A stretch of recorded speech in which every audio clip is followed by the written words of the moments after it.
that I know is of significant interest to many of you out there. Many of you of similar religious persuasion like myself. And I know I will not address every single one in this video, but there are a number of things that as you talk with your friends, you have those daily conversations that keep coming up. For example, now that we have just completed a democratic election in the United States between the Democrats and Republicans, many people have been pondering about prophecy and where things are going, and whether Trump will be ushering in a new era or whether Biden.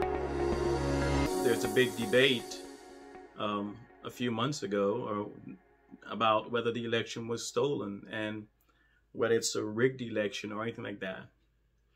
And then we have another case of the vaccination. Many people are afraid. They think that the vaccination has something to do with instilling a chip up in your nose and getting into your brain and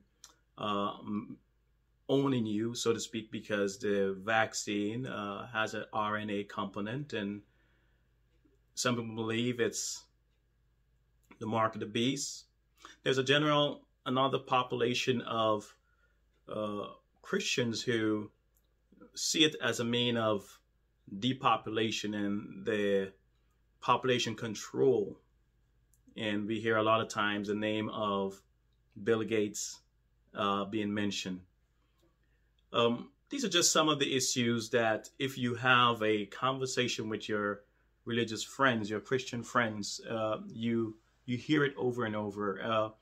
So I will not try to make a very long video today and to dive into all of these, but I would like to start with a very simple proposition as such, one particular angle in today's video. And this will go with my friends because I do believe that for those of us who study Bible prophecy, of which I'm not a scholar on Bible prophecy as such, but I like to stay informed and read and make an intelligent decision. And for those of us who have followed along Bible prophecy, what is our role? Should we go along the line of conspiracy? Should we follow any form of unproven theories out there that will only conjure more hysteria and confusion? Or should we stay grounded and keep our eyes open and spread information that will provide clear direction and hope? Well, that is what this video is intended to do, provide clear direction and hope. And I would like to start with one simple discussion this afternoon as to, was the election rigged, or was it prophetic that President Biden, who is now in the White House, destined to be there? Well, if we follow the evangelicals back in 2016, when President Trump was elected to be the 44th president of the United States, many evangelicals at that time made it their duty to vote President Trump then into the White House. They were fully aware of his shortcomings, and they nevertheless saw him as the best candidate to achieve their objectives. They even quoted Isaiah 45, where they talk about that he was the next Cyrus. He's the Cyrus because, as you know, for those of you who read Isaiah, Cyrus is the one that was named by God before he actually stepped on the scene. And Cyrus is the one that went into Babylon, so to speak, and led to the downfall of Babylon. They cling to this because they saw Trump as fitting all the models, because Cyrus, at that time, no one can clearly say that he was a religious person. And so they look at Trump's shortcomings and were comfortable to say that he fit the model of Cyrus as such. There are a few things that we have to keep in mind, however, with that story. And that is one, when Cyrus went into, he liberated, but he did not stay and rule, for number one. He went in, but he left Darius as the main man to rule and was in control of Babylon. And you notice that during that time, that's when Daniel was elevated to second in command. And we have all the stories about Daniel in the lion's den. It wasn't Cyrus, it was Darius who was controlling Babylon at that time after the overthrowing of the king. All right. Now, how do we merge that with what we're seeing in America? Here, Trump, if Trump is Cyrus, we're told that we will see that Trump will serve for 4 years, in which he did. And lately, they were trying to prophesy again and make Trump serve another 4 years, and make it 8 years, which doesn't really correspond with the type anti-type with what we saw there in Daniel being second in command, Darius ruling, and so on, because they did not say Darius, they said Cyrus. So that's the first problem we have with that analogy. I'm not here to bash their prophecy and so on, but many of you looking around the internet, you will see, even coming down to this election, where all the prophecies were made that Trump will have 4 more years, and many prominent evangelical pastors and preachers and so on said that they got it from God himself that Trump will have another 4 years, and that did not pan out. So brings me now to the second point as such. Now that we know that Trump was not Cyrus, and now we see that Biden is in the White House as the president, a Democratic president who was elected. Is this part of prophecy? Is this part of God's design?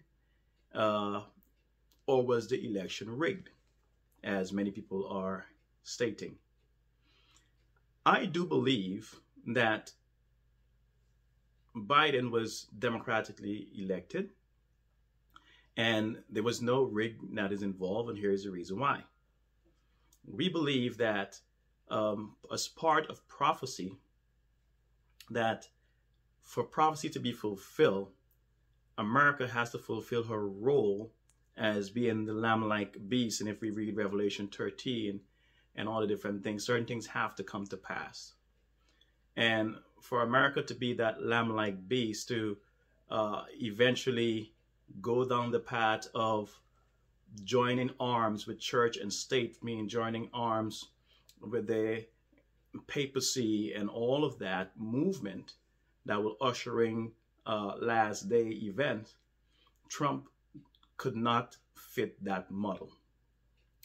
As we can see, Trump was moving this country into a authoritarian regime, much more like Russia, much more like North Korea.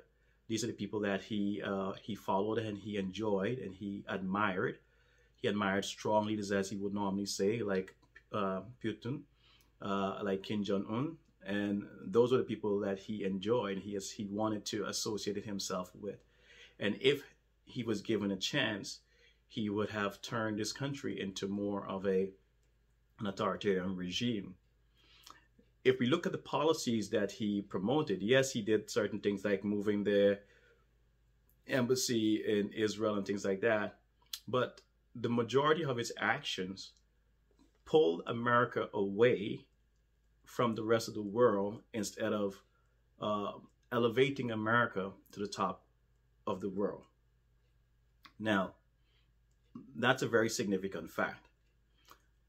Again, for Revelation 13 and for America to take her position in the role of prophecy, she cannot stand by herself. If you're to exert influence over someone, you cannot be apart. You have to be in close fellowship with that person.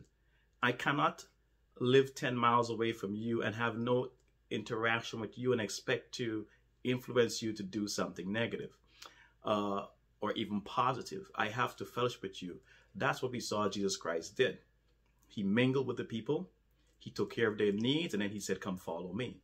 And so for America to have that influence over the world, not just her people, but over the world, she has to mingle with them. All right. She has to meet their needs, or at least make them dependent upon her before she can say, come follow me. All right. And so that is why we have the clear situation of Biden being democratically elected as the person to fit that model. And the reason why we know for sure it was not a rigged election, but it's just part of prophecy fulfilling slowly. If we listen to Biden's message, it's one of unity and coming together. Now, I'm not saying that something is wrong with this. We all should definitely want peace and harmony and love among each other. But it is the message that will bring the entire world together. And as people come together under this sense of unity, it is what the papacy is also pushing, for us to come together under unity. That is where things will fall into place. The scripture says, when they say peace, peace, there comes sudden destruction.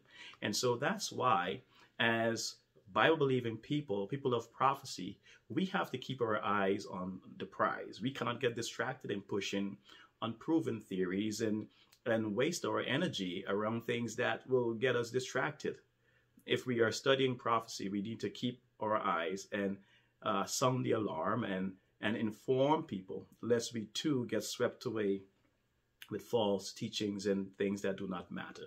So when we take, for example, this first part, just about the election, just about it being rigged, just about there being some conspiracy that will go down the drain, we know a few things. One, that Trump is not Cyrus. Number two, that the election was not rigged.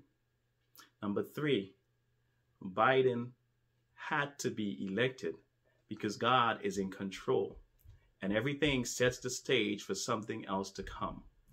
If Donald Trump was elected for another 4 years, it would have moved this country away from the fulfilling of prophecy. And God, who is in control, who sets up kings and take down kings, who sets up president, takes down president, is ultimately the one in the end that will be proven correctly. So that's all for my video for today. There another part that I will touch on, which will deal with the vaccination and the what we call the movement to depopulate. Is that biblically sound? Is that part of prophecy? And we will get into that in my next video. This is all for now. Signing off until next time. Have a great day.